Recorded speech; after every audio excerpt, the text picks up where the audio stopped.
Welcome to the Odd Ones Out Guide to producing YouTube videos. Wait a minute.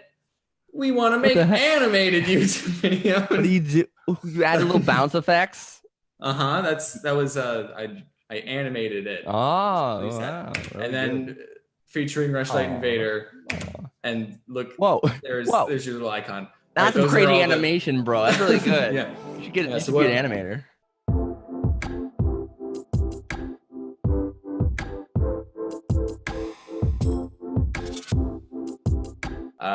Microphones. So videos are both visual and audio. So the audio is just as important as the visuals.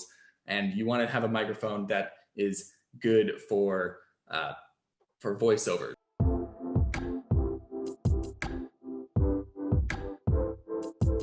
What advice do you have for someone who's trying to, I guess, come up with a style that maybe allows them to get greater output without, you know, the necessarily the time constraints of like traditional animation methods? Really refine what you're doing and really learn the program you're working with. A lot of people aren't utilizing, if you're either in Toon Boom or Adobe Animate or MS Paint or just anything that you're using, really learn the ins and outs of that with its hotkeys or symbols or anything that can really just streamline your workflow.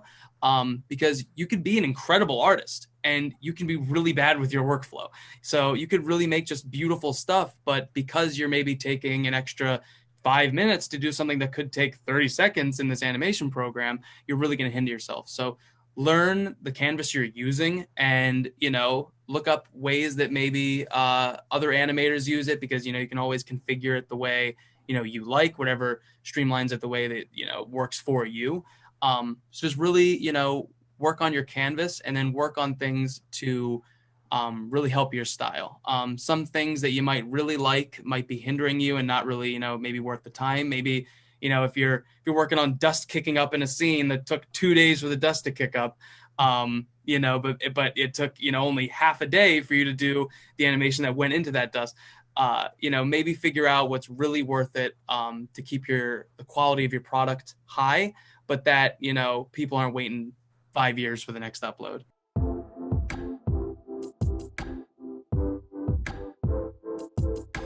Before I had an audience, I had the sort of luxury of being able to experiment, right? I had the luxury of trying something, and if I screw up, then nobody saw it. So that's okay, right? I was still learning and figuring it out. And so there's definitely a lot of people who are in a rush to build an audience. And I definitely think that like not having an audience has benefits as well, because you can try stuff and fail and get better without being under scrutiny. So yeah, my advice to someone who's just starting out would be to not worry about trying to build an audience until you really know what you like making and you really feel like you can, do it well and consistently and like go hard at it, because not having an audience is like good too, but you don't realize it until that sort of opportunity has passed,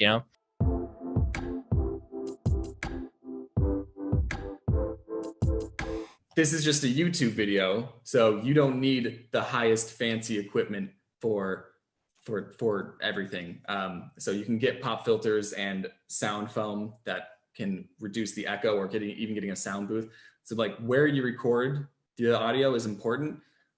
So a lot of people, if you don't have the pop filters or the foam, you can just record in your closet. You can set up what are those, the little bed pop filters?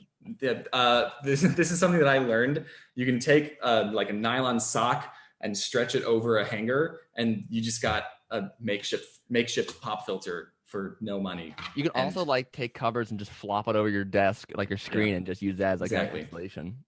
Yeah, so when you're just starting out, you kind of have to make do with what you have. You have to like get creative, and it's a YouTube video. As long as the audio doesn't sound completely terrible, people are still going to watch it. You know what I mean? Yeah.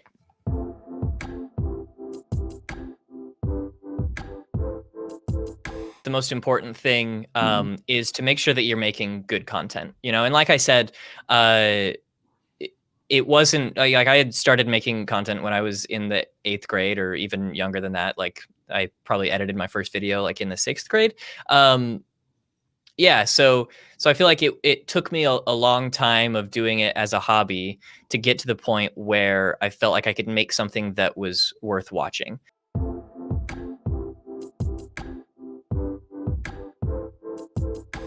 But with scheduling and kind of evolving from a not job to a part-time to a full-time, you know, you really have to, you know, treat it like a job. You really need to put in the hours. And if you have a job outside of YouTube, when that's growing, you know, you really need to work around that. And when it's migrating into a part-time job, you should really, you know, be watching your time, growing your craft.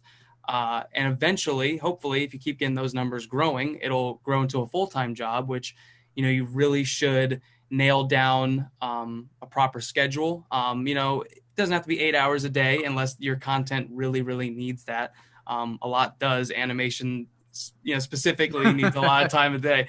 And, but, you know, a lot of people, I think, have this vision of YouTube that it's almost like, you know, oh, I can slack off. It's this online job, stuff like that. And no. You have to treat it, if you really want to make it, if you really want to, you know, soar into this being a full-time thing and support yourself money-wise, you really have to treat it, you know, like a real-time job.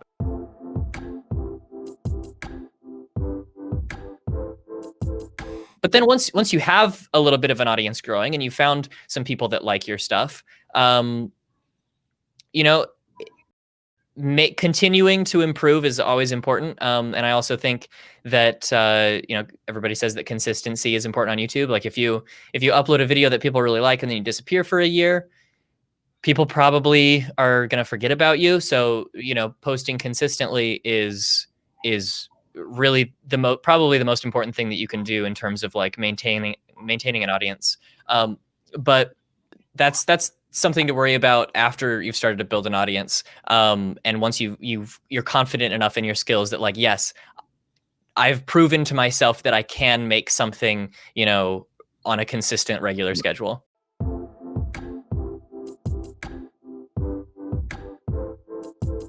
Things to remember.